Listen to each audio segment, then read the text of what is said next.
1990 साली माझ्या आजी वारल्या. त्यांना आम्ही मा म्हणायचो. तुम्ही लहानपणी त्यांना बघितले. मांची आमच्या एकमेव इच्छा होती, माझ्या बाबाच्या लाल दिव्याच्या गाडीत मला बसायचंय. पण दुर्दैवानं त्यांच्या जिवंतपणी 1990ची इलेक्शन दादा हरले आणि ती इच्छा आमच्या मांची कधी पुरी होऊ शकली नाही. मांचा मृत्यू कोल्हापूरला झाला आणि त्यावेळी मला आठवतंय ही गोष्ट कधीतरी दादा बोलले असतील दिग्वी काकांना. त्यावेळी दिग्वी काका मंत्री होते आणि काकांनी आपली लाल दिव्याची गाडी घरी पाठवली आणि म्हणाले की आईंना ह्या गाडीतनं बाबा घेऊन जा. त्यामुळे हे संबंध जे आहेत हे फार वेगळ्या एका माध्यमातले आपले संबंध आहेत आणि ते जे म्हणाले ते खरोखर आहेत. लहानपणी खेळायला यायच्या आणि पुढची गोष्ट तुम्ही अर्धी सांगितली, त्यांना चढवलं आणि त्या ओढ्यात जाऊन पडल्या होत्या. खूप लहान होते पण आम्ही त्यांना सांगितलं पडलं तरी उठायचं, परत करायचं. असं करून आम्ही त्यांना लहानपणी शिकवलं होतं झाडावर चढायला. घाळी काकींसारखा माझाही प्रवास कुप्प्यासारख्या एका छोट्याशा 700 लोकवस्तीच्या गावातून झाला. आमचं बालपण सगळं खेळण्यात गेलं आणि आमच्यावर संस्कार हे सांगण्याची गरज काय की जेव्हा हा नारी शक्ती पुरस्कार मिळतो एखाद्या व्यक्तीला, तो एखाद्या व्यक्तीचा नसतो. गाडीसाहेब त्याच्या मागे अनेक हात असतात. आम्हाला लहानपणी ज्या आजी आजोबांनी वाढवलं त्या माझ्या बाप्पांनी म्हणजे आजोबांनी आम्हाला लहानपणापासून रामायण महाभारत शिकवलं. मला भगवद्गीता शिकवली, पाठ करायला लावला होता पहिला अध्याय. त्याच्या पुढे काही आम्ही गेलो नाही, पण पहिल्या अध्यायापर्यंत नक्की पाठ करून घेतलं होतं. त्याच्यानंतर त्यांनी आम्हाला इस्लाम धर्म शिकवला माझ्या आजोबांनी, बौद्ध धर्म शिकवला, ख्रिश्चन धर्म शिकवला, सर्व धर्मांचं आदर करायला शिकवला. शेक्सपियर मी एकही वाचलेलं नाही आहे, पूर्ण शेक्सपियर माझ्या आजोबांनी मला शिकवलेला आहे. असे संस्कार आमच्यावर ज्या आजी आजोबांनी केले, हा पुरस्कार आज त्यांचाही आहे. माझ्या वडिलांच्या बद्दल, तुमच्या बाबांच्या बद्दल मी काय सांगणार, तुम्हाला सगळंच माहिती आहे. पण लहानपणापासून एक गोष्ट नक्की सांगेल की त्यांनी कधी मुलामुलीत भेद नाही केला.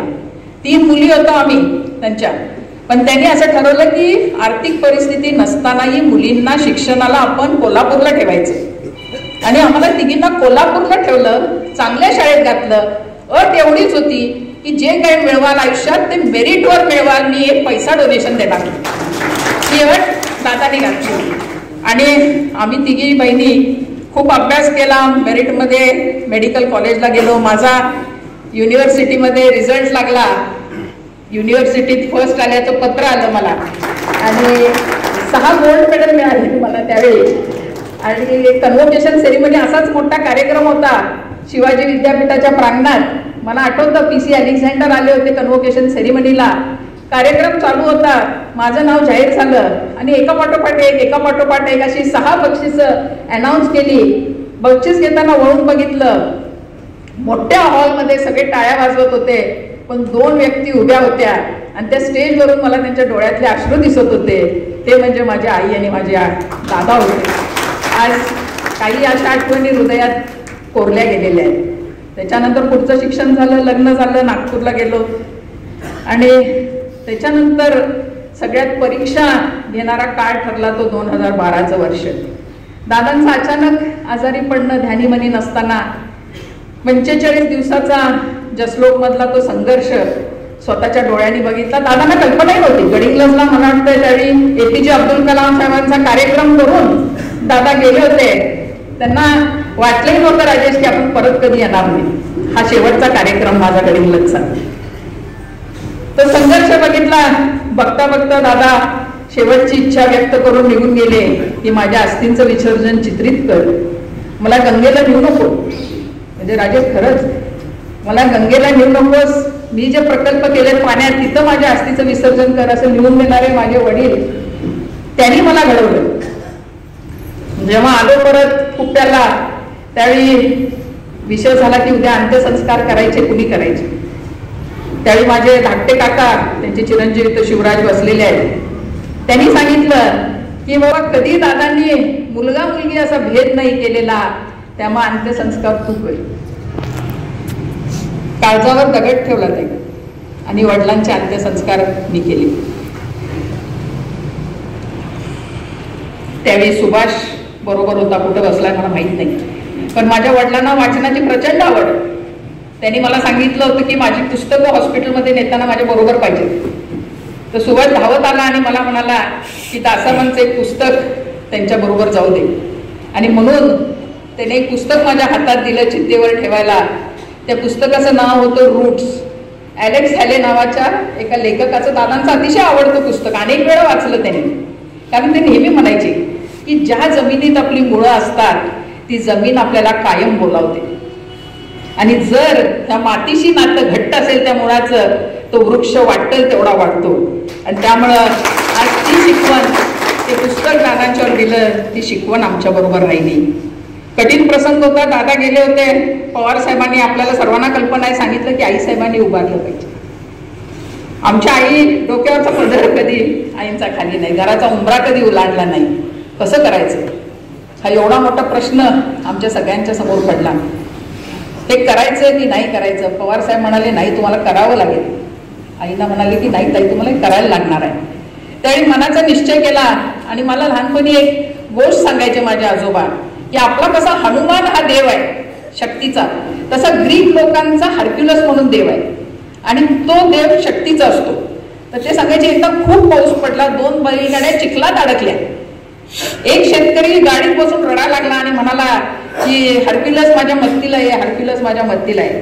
दुसरा शेतकरी खाली उतरला, भाया वर केल्या, गाडी ढकलायला लागला आणि म्हणाला हर्क्युलस माझ्या मदतीला आहे.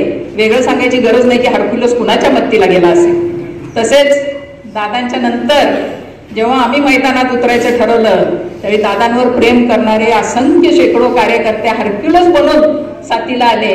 आणि 7-8 वर्ष हा विकासाचा रथ हा ह्या सगळ्यांच्या साह्याने आईसाहेबांनी रेटून नेला.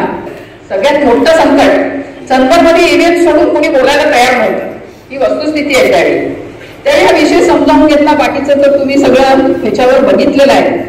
पण एक त्यातली छोटीशी घटना स्वातीताई सांगावीशी वाटते, की जेव्हा तुरुंगात जायची वेळ आली आणि एक छोटंसं, की त्यावेळी जे SP तुम्हाला दिसले मनोज कुमार शर्मा, 12वी फेल किंवा 12th फेल म्हणून पिक्चर निघालंय बघा, कोणी बघितलं असेल तर त्यांच्या जीवनावरचं ते पिक्चर आहे. तर त्यांनी सांगितलं की तुम्हाला अटक व्हावं लागेल. आता अटक म्हणजे नॉन बेलेबल ऑफेन्स होता BDC, त्यामुळे कुणी अटक व्हायला तयार नाही. तर आम्ही ठरवलं की आपण स्वतःहून जाऊन अटक व्हायचं. त्यावेळी मी महिला वेगळ्या जेलमध्ये राहणार म्हटलं, नाईक वस्तीतल्या शिवाजीराव सावंत ते तर साक्ष आहेत. महिला पुढे आल्या आणि म्हणाल्या की त्या नव्हत्या पण तिथे. त्या म्हणाल्या की ताईंच्या बरोबर आम्ही जेलमध्ये जातो. स्वतःची लहान मुलं कुटुंब सोडून त्या माझ्याबरोबर जेलमध्ये आल्या. आणि तुम्हाला माहिती आहे, रात्री 8-8:30ची वेळ होती. बिंदू चौकात आम्हाला नेलं, तिथनं पोलिसांच्या गाडीतनं बसवून आम्ही बिंदू चौकात जेव्हा पोहोचलो, जेलच्या आत गेलो, त्यावेळी तिथं नियम असा आहे विखले साहेब, की कुठलाही दागिना अंगावर नाही पाहिजे. मला आठवतंय ती यल्लावा आज इथं नाही आहे, पुष्पा आहे का, यल्लावा इथं नाही आहे, तिच्या पायात जोडवी होती. आणि ती रडून पोलिसांना सांगत होती की आमच्यात जोपर्यंत मरत नाही आम्ही तोपर्यंत पायातली जोडवी निघत नाही. पण पोलिसांनी ऐकलं नाही त्यावेळी, त्यांचाही नाईलाज, आणि सोनार बोलवले आणि ती जोडवी कापून काढायला लागली. त्या महिलेच्या पायातनं आलेलं ताई मी रक्त बघितलंय, पण तिच्या डोळ्यातनं पाणी आलं नाही. आज नारी शक्ती पुरस्कार जर कुणाला द्यायचा असेल तर त्या सगळ्या महिलांना आहे. आणि मी असं मानेन की त्या सगळ्यांच्या वतीनं मी हा नारी शक्ती पुरस्कार आज घेत आहे. अशा रीतीनं तो एव्हीएचचाही अतिशय भयंकर असा प्रवास या सगळ्यांच्या सहकार्यानंतर आम्ही पूर्ण केला. एव्हीएच इंडस्ट्री परत गेली 200 कोटीचा.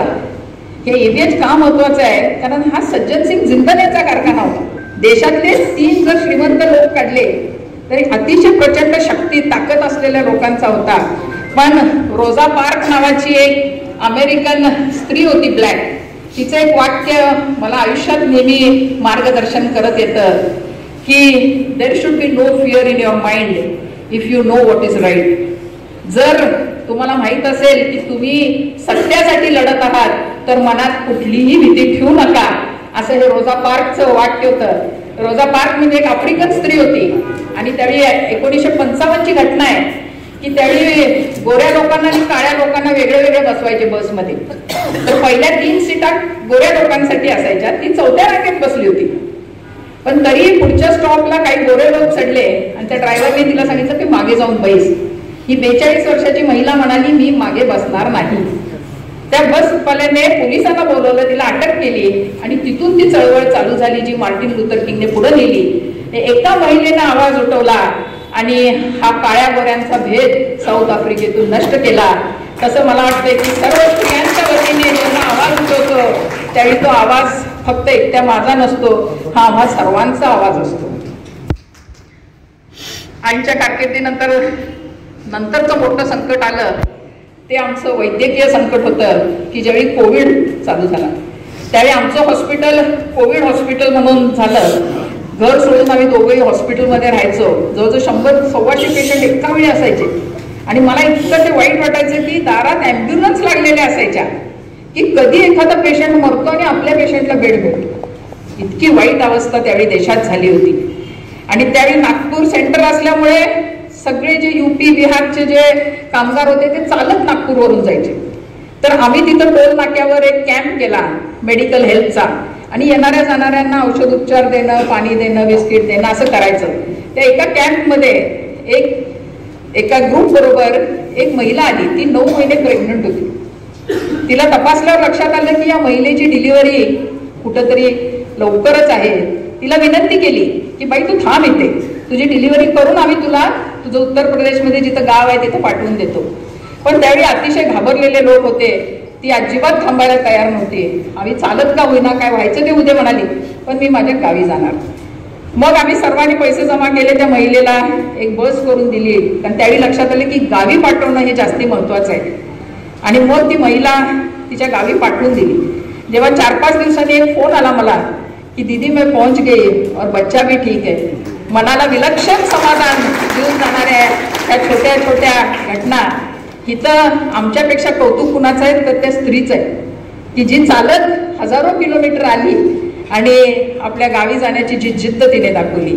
त्यामुळे मला असं वाटतं की हा नारी शक्ती पुरस्कार जेव्हा देण्यात येतो त्यावेळी या पुरस्काराचे मानकरी अनेक आहेत. घेते मी आहे पण याचे मानकरी मात्र अनेक आहेत. आज खरोखर मनापासून आनंद होतोय की आपण माझी निवड केली त्या पुरस्कारासाठी. या पुरस्कार जर मला घेता आलं किंवा हे कार्य करता आलं त्याच्या मागे जसं माझे आजी आजोबा, माझे वडील, माझी आई, त्याचबरोबर माझे पती डॉक्टर सुश्रुत बाबुळकर जे इथं बसलेले आहेत की ज्यांनी नेहमीच माझ्या प्रत्येक कार्यात मला साथ दिलेली आहे. माझ्या 2 कन्या संस्कृती आणि सिद्धी, निंदकाचे घर असावे शेजारी, निंदकच घरात आहेत माझ्या. त्यामुळं माझ्या प्रत्येक गोष्टीवर लगेचच ऑडिट निघतं की हे चुकीचं आहे, हे बरोबर आहे. तर ही आमच्या घरातली शक्तीस्थळ 2 आहेत. माझ्या भगिनी जयू येत आहेत, अमेरिकेला असतात मोठ्या भगिनी. माझे सासू सासरे ज्यांचं अख्खं आयुष्य म्हणजे एक आदर्श आहे. माझे सासरे आज 81व्या वर्षी सकाळी 5 वाजता ताई उठतात आणि 5:30 वाजता ऑपरेशन चालू करतात. हे त्यांची अतिशय कष्ट करायची त्यांची सवय हे उदाहरण म्हणून माझ्या समोर आहेत. माझ्या सासूबाई 79 वर्षाच्या आहेत पण मातृसेवा संघासारख्या एका मोठ्या संस्थेवर कांचनताई गडकरींच्या बरोबर अध्यक्ष म्हणून काम करतात, वृद्धाश्रम चालवतात, अनाथालय चालवतात. अशी ही सर्व उदाहरणं आज माझ्या समोर आहेत आणि या सर्वांची शक्ती माझ्या मागे आहे म्हणूनच आज इथपर्यंत येऊ शकलो. आज नक्कीच सकाळपासून सगळ्यांना भेटतोय तर एकच प्रश्न सगळेजण विचारतात आहेत पण हा राजकीय व्यासपीठ नाही आहे. त्यामुळे कुठलंही राजकीय वाक्य किंवा इथून गोष्टी करणं हे योग्य नाही. पण एवढंच म्हणेन की या विभागाने मला खूप दिलेलं आहे. चंदगड गडिंग्लज आजरा यांनी मला अतिशय मनापासून स्वीकार केलेला आहे. बाबांची लेक म्हणून स्वीकारलं आणि नंतर स्वतःची भगिनी म्हणून तुम्ही मला स्वीकारलेलं आहे. ह्यांचं देणं कसं फेडावं हे मला नाही समजत आहे. आयुष्यात दैव म्हणा काही म्हणा या वळणावर पुन्हा एकदा आणून उभं केलेलं आहे. आज सकाळपासून काळभैरीचं दर्शन घेतलंय, त्याच्यानंतर सोमलिंगेश्वराचं दर्शन घेण्याचा योग झाला आणि मग शेवटी बेलबागमध्ये परमपूज्य स्वामीजींचं दर्शन घेतलंय. मी एवढंच म्हणेन की जो काही योग्य निर्णय घ्यायची शक्ती परमेश्वर मला देवो एवढीच प्रार्थना करते. आणि पुन्हा एकदा तिथं बोलवण्याचा जो आमचा सन्मान केला त्याबद्दल सर्वांचे मनापासून आभार मानते आणि माझे 2 शब्द संपवते. धन्यवाद.